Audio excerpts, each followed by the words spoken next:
we're on board the Pride of Michigan. We're getting ready to get underway and run out. We're going to make a dive on the bottom because we really want to just check over the bottom before we put the boat away for the winter. So if we have any issues or anything, we can take care of those problems before we have ice on the river. It's a nice sunny day and we'll be able to go down and do that. But we're running the ship for the last day. We bring it back in and then we start winterizing the engines and shutting the ship down. And we'll be shut down until we get things back in operation next April. So during the winter months, we've got projects that we'll be doing on the ship. But primarily today, we're just looking at the bottom, getting systems checked out, making sure everything is good until, so if we need work done, we can do it during the winter. We've got the oil's checked on all the main engines. They're ready to go. Generator's good. Coolant's ready. Fuel's been checked. We're ready to fire up the generator. Go right ahead, fire up the generator, and I'll start getting gear ready on topside. Okay, very good.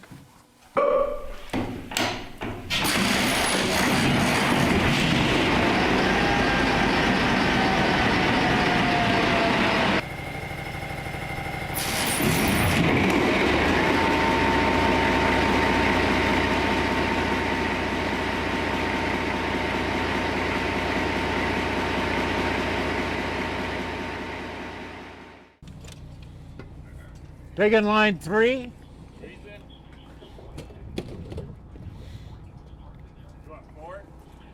Taking line 4.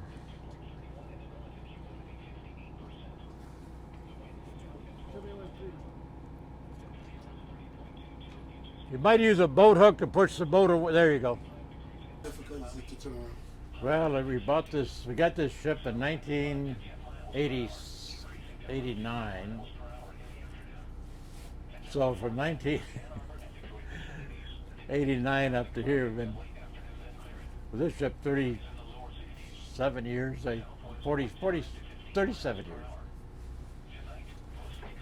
How many times have I taken it up and down the Clinton River? Would go into the hundreds and hundreds of times. And every time is different. The winds are shifting, the traffic on the river. Here we don't have any traffic, but we've got a pretty good little breeze coming out of the south.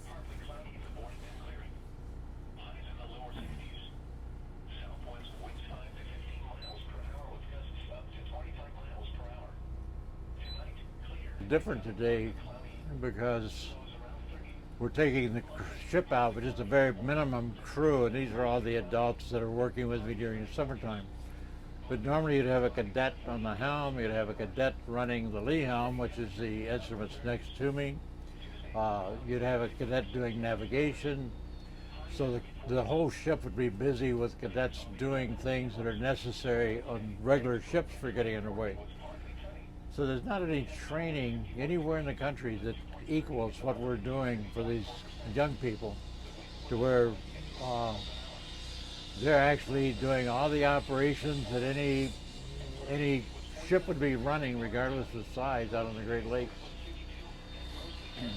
What I'm trying to do is develop an interest in the maritime with the school systems in this part of the country to get more young people interested in going into marine services.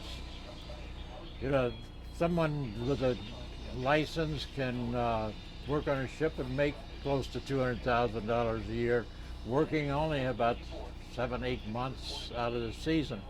All of the Great Lakes ships have to shut down during the winter because of the ice. But the industry is looking for people. There's a shortage of skilled ship handlers, and there's no one really bringing young people in to learn that skill other than what we're doing with the Pride of Michigan. But in addition to teaching the ship skills with the Pride of Michigan, we're involved with real, genuine Great Lake research. Diving is a big part of our program, but we've turned the diving from just recreational diving into scientific diving, and we follow the standards of the American Academy of Underwater Science in teaching young people about how they can do underwater research. In the history of this part of the world, I still feel very, very confident. The history of this part of the world is not understood. We understand the history going back in 400 years, and during that 400 years, we have over 6,000 ships on the bottom of the Great Lakes. Uh, but they mined copper off of Al Royal and Copper Harbor from 8,000 years to 3,000 years. When man developed heat hot enough to make iron, the copper industry stopped. But during that Bronze Age, during the period that copper was a major part of development of tools, it was a big industry. And coming out of Lake Superior, we don't know that history. There's got to be wreckage. There's got to be wreckage. There's got to be something on the bottom of the lake that would tell that story. And when we find rooted tree stumps that are 7,000 years old, that are still, when they dry out, you can still burn them just like regular wood. They're preserved. They're not petrified. And if we can find those stumps, I have no question that we can find something that will really answer the questions for all of academia on what really took place in this part of the world 7,000 years ago.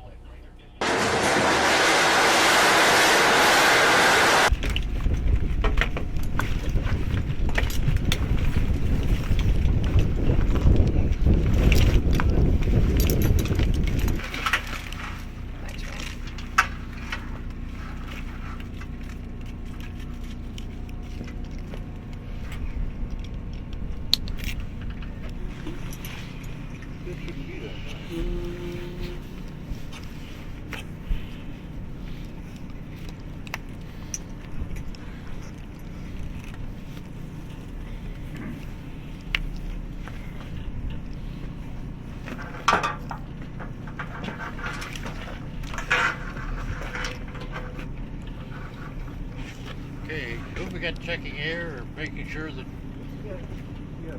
air's on everybody? Do we have a log? I'm good. You bet. Yep. It's open. Closed all the way open, and then a little bit. Yep, that's good. We'll check his. You want to go off the side, or you want to go off right here? We were talking probably the side.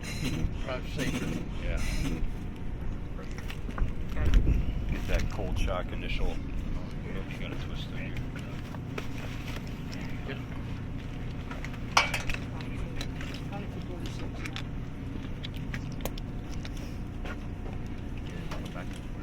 Yep. Yeah, it is. 2,500. Yeah. You can write that down, Bill. Just start down at the bottom of the dive well. You have 3 divers. You doing a Giants ride? We'll do a giant stride off the side. If you can grab my... Oh, absolutely. Got it.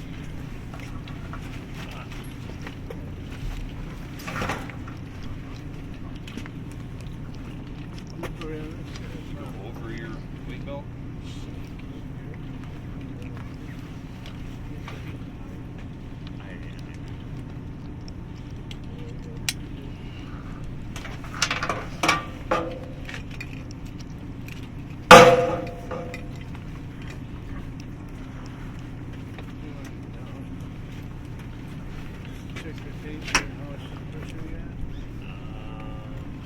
I'm not 22 something. I don't see it anywhere. There you go. You were at 2,500, right? 2,500, yep. Well, Mitch.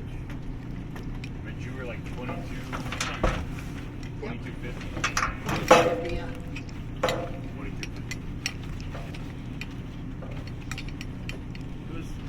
Captain Luke, yeah. Just 1 second. I got it.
Gee, the dive was good. It's hard to believe that in Lake St. Clair, in the middle of November, we have water that is actually comfortable.